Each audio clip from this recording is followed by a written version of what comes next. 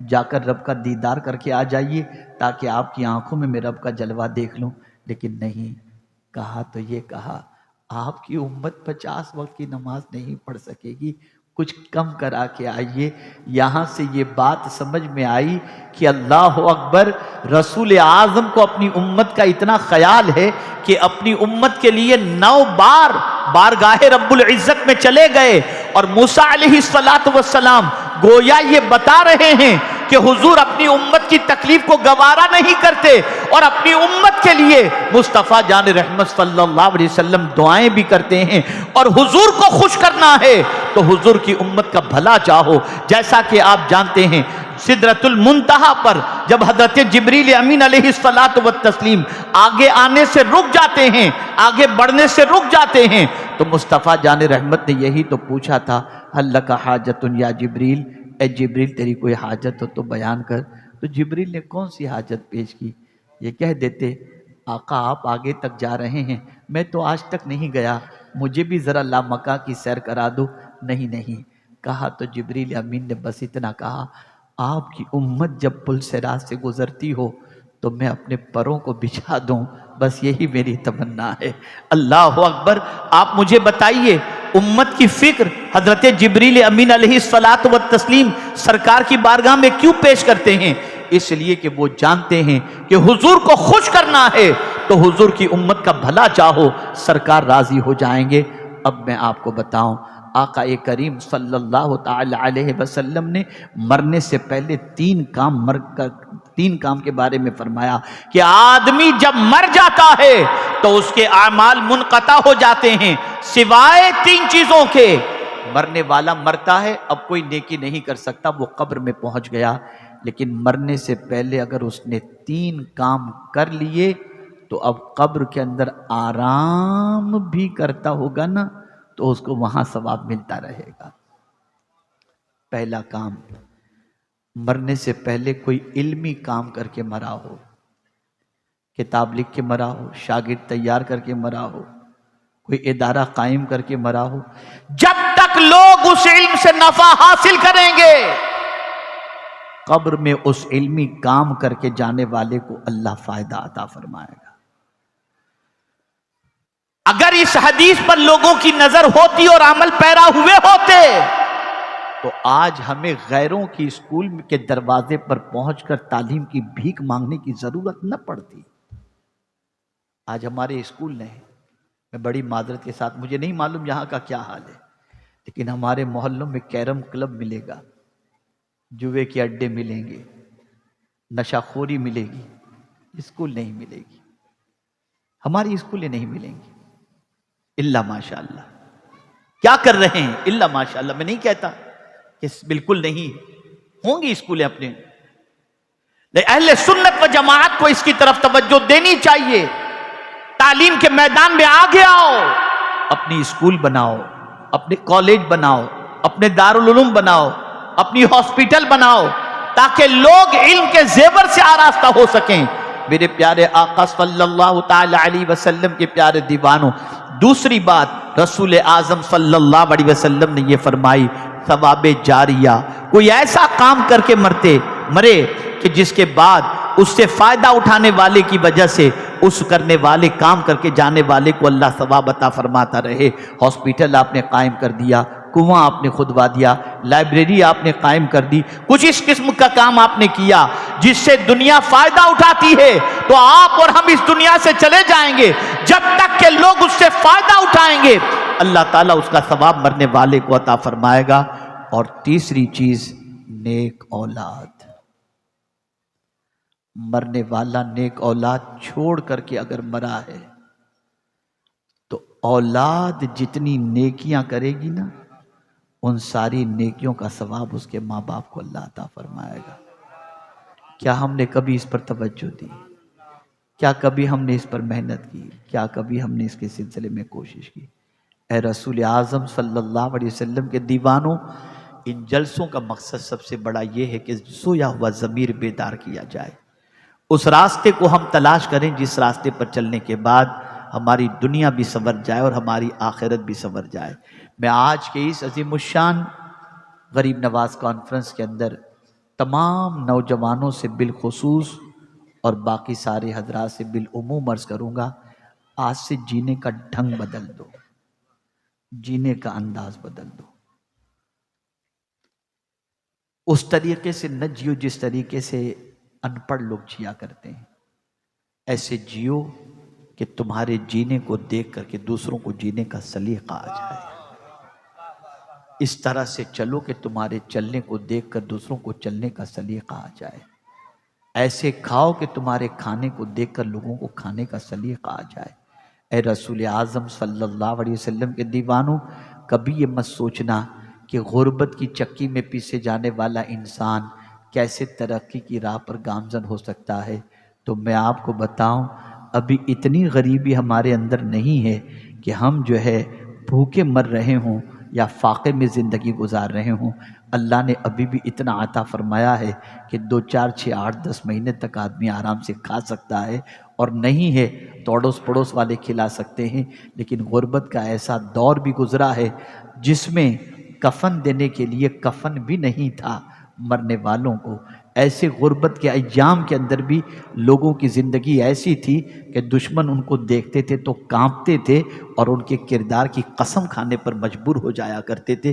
کیا آپ کو نہیں معلوم غزوہ احد کے موقع پر جب صحابہ شہید ہوئے تو ان کے لیے کفن نہیں تھا، ایک چادر تھی، اوپر ڈھانکا جاتا تو نیچے کا حصہ کھل جاتا، نیچے ڈھانکا جاتا تو اوپر کا حصہ کھل جاتا۔ آقا کریم صلی اللہ علیہ وسلم نے اذکر خاص گھاس جو ہے وہ ڈالنے کے لیے بعد میں حکم دیا۔ میں آپ کو بتاؤں ایسی پوزیشن میں بھی صحابہ کا کردار کیسا تھا۔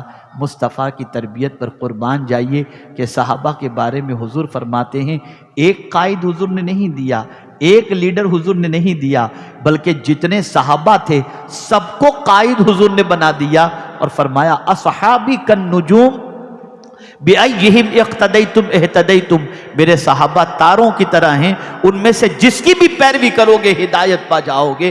تو آپ اندازہ لگائیں یہ صحابہ کی پوزیشن تھی، یہ کیفیت تھی۔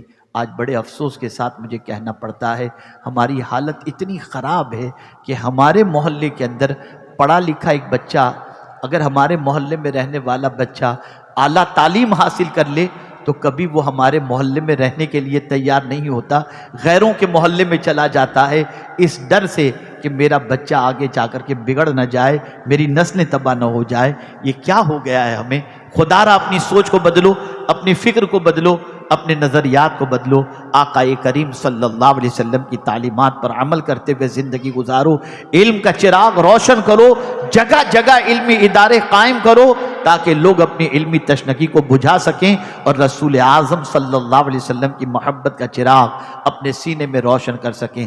عقیدوں کی بھی حفاظت کرو، اعمال کی بھی حفاظت کرو، کردار کی بھی حفاظت کرو، اور علم کی طرف پیش رفت کرو، محنت و مشقت کرو۔ انشاءاللہ العظیم علم ایسا دوست ہے جب سب ساتھ چھوڑ دیں گے تو علم کبھی ساتھ نہیں چھوڑے گا، بلکہ علم قبر میں بھی کام آئے گا اور میدان محشر میں بھی۔ میدان محشر میں کیسے کام آئے گا؟ اللہ جنتیوں کو جنت میں جانے کا حکم دے دے گا، لیکن عالم کو جنت کے دروازے پر روک دے گا۔ تو عالم عرض کریں گے مولا سب جنت میں جا رہے ہیں، ہمیں دروازے پر روک دیا گیا، جنتی جنت میں جا رہے ہیں، ہمیں دروازے پر روک دیا گیا۔ رب فرمائے گا دیکھو یہ جہنمیوں کی لائن لگی ہے، یہ جہنمیوں کی لائن لگی، جہنمیوں کی بھی لائن لگی ہوگی۔ رب فرمائے گا اے عالموں، دنیا میں ان میں سے کسی نے تمہیں پانی پلایا ہو یا کوئی تمہاری مدد کی ہو تو آج تم تنہا جنت میں نہیں جاؤ گے، ہاتھ پکڑو ان میں سے جس نے تمہارا ساتھ دیا ہو اور اسے اپنے ساتھ لے کر کے جنت میں چلے جاؤ۔ یہ مقام ہے، یہ علم کا مقام، جہاں کوئی کام نہیں آئے گا وہاں علم کام آئے گا۔ اے رسول اعظم صلی اللہ علیہ وسلم کے دیوانوں، وہ لوگ جو یہ کہتے نظر آتے ہیں کہ قیامت میں کوئی کسی کے کام نہیں آئے گا، ذرا ان سے پوچھو اس حدیث کے بارے میں تمہارا کیا خیال ہے کہ ایک حافظ قرآن 10 ایسے لوگوں کو جنت میں لے کر کے جائے گا جن پر جہنم واجب ہو چکا ہوگا، اور یہ حدیث وہ اپنے مدرسوں کے اندر دستار بندی کے جلسے میں سناتے بھی ہیں اور حافظ کی عظمت بیان کرتے ہیں۔ ارے جب حافظ کا یہ مقام ہے تو جس پر قرآن نازل ہوا اس مصطفیٰ کا مقام کیا ہوگا، اس رسول اعظم کا مقام کیا ہوگا۔ اس لیے میرے پیارے آقا صلی اللہ علیہ وسلم کے پیارے دیوانوں، اللہ کی محبت کا چراغ، رسول اعظم صلی اللہ علیہ وسلم کی محبت کا چراغ، علم کا چراغ اپنے سینے میں روشن کریں اور اپنی زندگی کو قانون الہی اور قانون رسول صلی اللہ علیہ وسلم کے سانچے میں ڈالنے کی کوشش کریں۔ انہی کلمات خیر پر میں اپنی گفتگو کو یہ کہتے ہوئے ختم کرتا ہوں کہ آپ میں سے جس کسی نے عشاء کی نماز نہ پڑھی ہو، خبردار سونا نہیں جب تک کہ عشاء کی نماز نہ پڑھ لو۔ اگر آپ نماز پڑھیں گے نا تو حضور کی آنکھوں کو ٹھنڈک پہنچ جائے گی، اور حضور کی آنکھوں کو ٹھنڈک پہنچ جائے تو جو حضور کی آنکھوں کو ٹھنڈک پہنچائے حضور اسے بے چین ہونے نہیں دیتے، حضور بھی اس کو ٹھنڈک عطا فرما دیں گے۔ تو آپ سے گزارش ہے کہ آپ میں کا کوئی بھی اگر عشاء کی نماز نہیں پڑھا ہے تو نماز پڑھے بغیر نہ سوئے۔ ہو سکتا ہے اچھا یار پڑھیں گے پھر کبھی پڑھیں گے، تو بس آپ سمجھ لینا کہ آپ کا دامن شیطان نے پکڑ لیا ہے۔ اور اگر آپ چاق و چوبند ہو کر وضو کر کے جلدی سے مصلی پر کھڑے ہو کر نماز پڑھ لیں تو اللہ کا شکر ادا کریں۔ بس یہ آخری جملہ یاد رکھیں، اللہ جس بندے سے راضی ہوتا ہے اسے بھی دولت دیتا ہے، اور جس بندے سے ناراض ہوتا ہے اسے بھی دولت دیتا ہے، لیکن سجدے کی توفیق اسی کو دیتا ہے جس سے وہ راضی ہوتا ہے۔ ہر کسی کو سجدے کی توفیق نہیں ملتی۔ اگر پہچاننا ہو اپنے آپ کے بارے میں کہ مولا راضی ہے یا ناراض، تو سجدے کی توفیق مل جائے تو اللہ کا شکر ادا کرنا کہ مولا ہم سے راضی ہے۔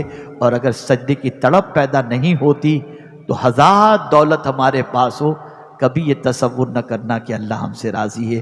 اللہ تعالی ہم سب پر کرم کی نظر فرمائے۔ وما علینا الا البلاغ المبین۔ آپ اپنی جگہ پر بیٹھے رہیں، کوئی بھی ادھر ادھر نہ ہو، آگے کا پروگرام